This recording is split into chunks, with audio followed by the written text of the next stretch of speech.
Alright, everybody, for today's Critical Thought, we're going to be continuing our discussion about how persistence and abstracted-based systems have been implemented and their impact on different games.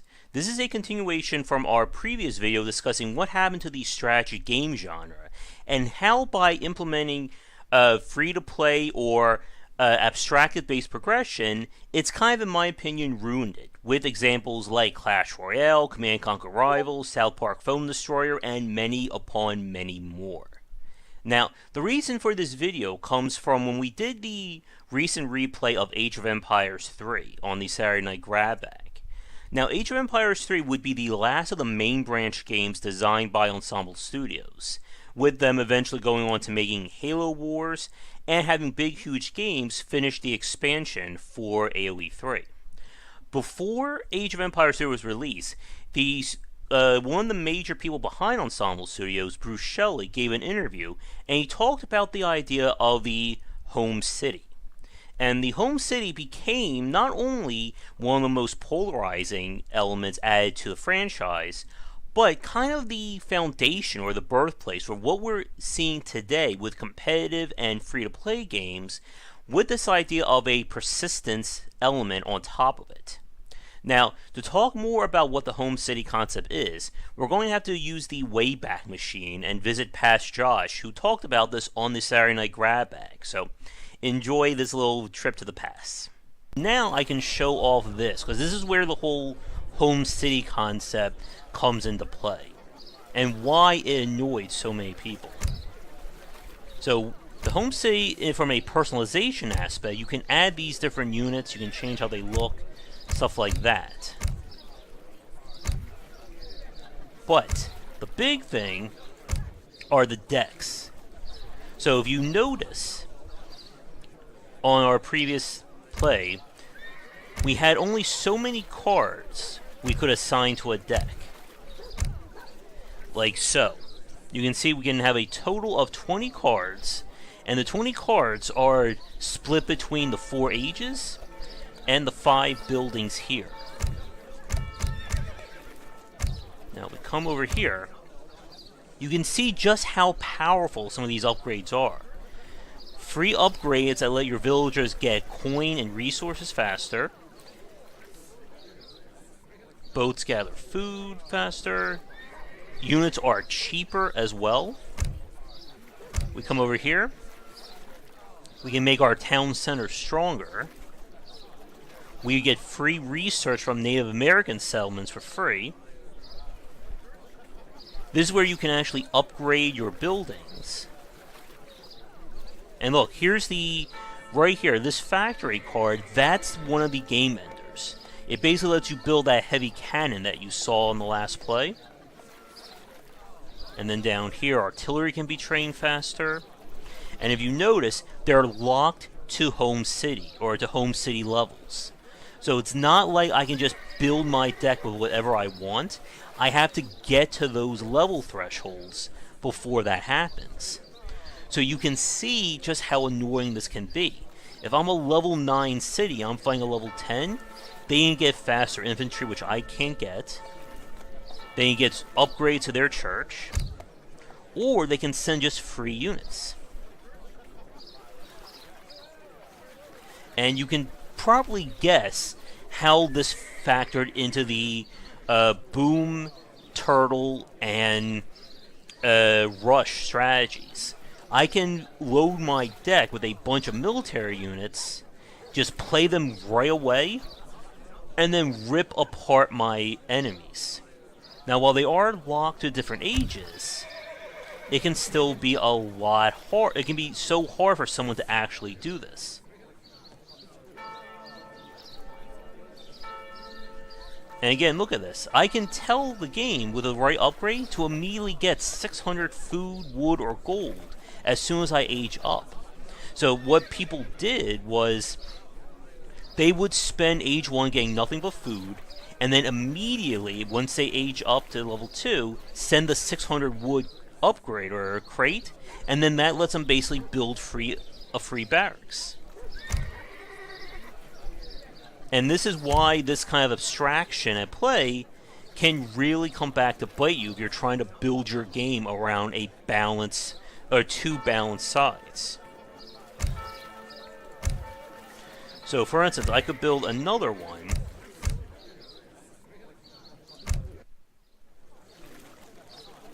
and you can look at these cards as well. And each faction gets specific upgrades as well. I like playing as the Ottomans when I play this back in the day, just because their military is a lot more streamlined. I forget if they get elephants to use. I don't think so.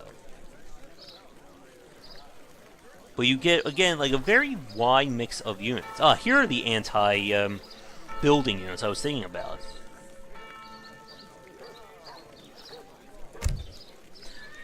Are you thinking of... Oh yeah, HE edition, that'll be Age of Empires 2.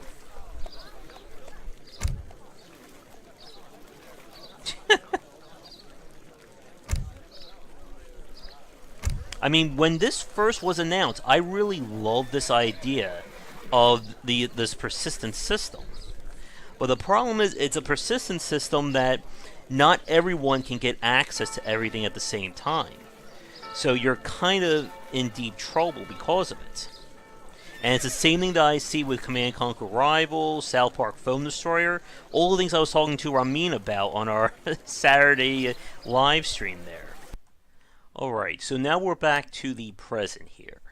The Home City system from Ensemble Studios had some good ideas to it in the form of providing a longer progression model for the game's competitive and just general multiplayer aspects. But, as we talked about in that video, it kind of paved the way for what we're seeing today with many free-to-play and mobile designs in terms of having that persistence layer on top of the general gameplay. Now, here's where things get very interesting. As we've said, persistence and competitive games don't necessarily work out due to how these two seem to be at odds with each other. But why are CCG games, which are built on that kind of persistence in terms of getting new cards in a deck, aren't as downplayed compared to games like Injustice 2 for having gear that lets you have various stats on it, or as we said before, Command & Conquer Rivals or South Park Foam Destroyer. And as I thought about it while I was making, I guess, the partial script in my head for this, I came to a realization as to why. And it has to do with how the field is presented to both players. In a strategy game of pick any kind or any platform, both sides are dealing with the knowns or the hard-code elements of the faction. I know this infantry unit, Command & Conquer, can only do X, Y, and Z, just like this tank can only do 1, 2, 3. These hard-code elements become the basis for your strategy and your thought or decision process as you play. In StarCraft, for instance, when I see a Protoss player building lots of Zealots or Dark Templars, I have a good idea of what's coming and what I should build to counter it. And those counters are hard. Meaning, for instance, if I'm Zerg against Dark Templars, I get the Overlord sensor, his stealth detection, and then my units will just rip them apart. In this case, there really isn't anything outside the match impacting what's going on inside of it. This was a very smart decision that Blizzard did, because if you remember with StarCraft 2 and the various campaigns, they added in unique units, upgrades, and special abilities that were unique and only locked to the single-player campaign. Now, you could think that they could have implemented that in the multiplayer or competitive scene. They could have done something very similar to Age of Empires 3. But the problem is that would have ruined the balance. Because again, you're having these hard-code elements, and then you have a persistence system that's outside of the gameplay interacting and messing with things. And in the post that I wrote about this, one of the big problems is that these outside elements have no in-game representation or counterbalance. this is why, for instance, with Injustice 2, that competitive play simply turns off all those options. Because if, let's say, I haven't played Injustice 2 yet, so I'm just going to go by what I've seen. Let's say that my Batman that I'm taking into an esports tournament has super rare, I don't know, gloves. That means that his special attacks all do 10% more damage. And then I'm going up against someone who doesn't have any of those items. That means right from the get-go, I'm doing 10% more damage, and you have no way to get around it. So, how is that considered balance? Now, some developers and probably supporters will argue that this is meant for high-level play, as in, we take someone with all level 6 units in Clash Royale, I'm going up against another player with all level 6 units. But again, you see the problem with that. That means you're designing a system that is only going to be meant for the minority of your fan base or your player base. For everybody else, they're dealing with these imbalances. If my units, or if my opponent has the unit counter to all my units like 2 or 3 levels above mine, how am I supposed to deal with that? Especially if my counter to their counter is weaker. Because I've ran into that playing games like South Park and Command & Conquer Rivals. But, getting back to the original question, why is this considered favorable when it comes to CCG-based games? Because as we know, a major part of the CCG or TCG progression is you gotta get more cards. You're not going to be doing much with the basic starter deck. This is the whole monetization system behind games like Hearthstone, Gwent, Magic, Yu-Gi-Oh!, you name it. But, there's a difference here.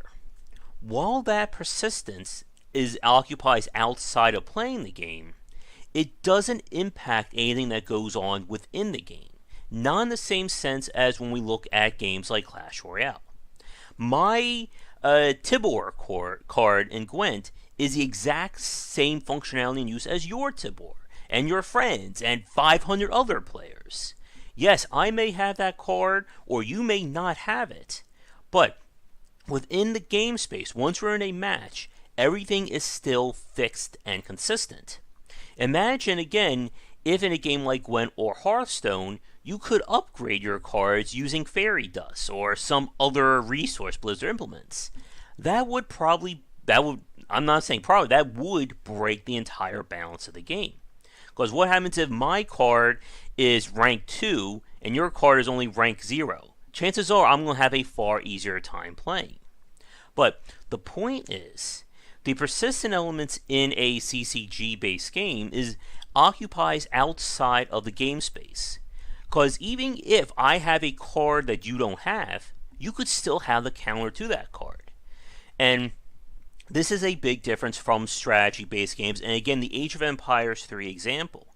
In the video that I showed you, I brought up the fact that a player could take a wood resource shipment, immediately play that when they hit Age 2, and bypass the need to collect wood during Age 1 to build a barracks. Now, if the player does that, as the opposition, you have no way of getting around that. There's no defense you can play. There's no advanced strategies that will beat that. It's basically someone saying, aha, I get 500 more resources, you can't do anything else. And that is not how you conduct balance in a video game. Because again, it leads to that situation where whoever spent the most time or the most money automatically wins.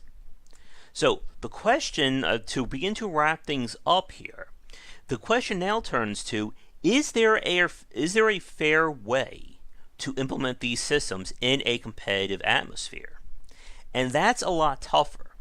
Because again, anytime you're bringing in a competitive play, people are going to scrutinize over the haves versus the have-nots. Imagine showing up for a soapbox derby. For you younger folks watching this, Google it.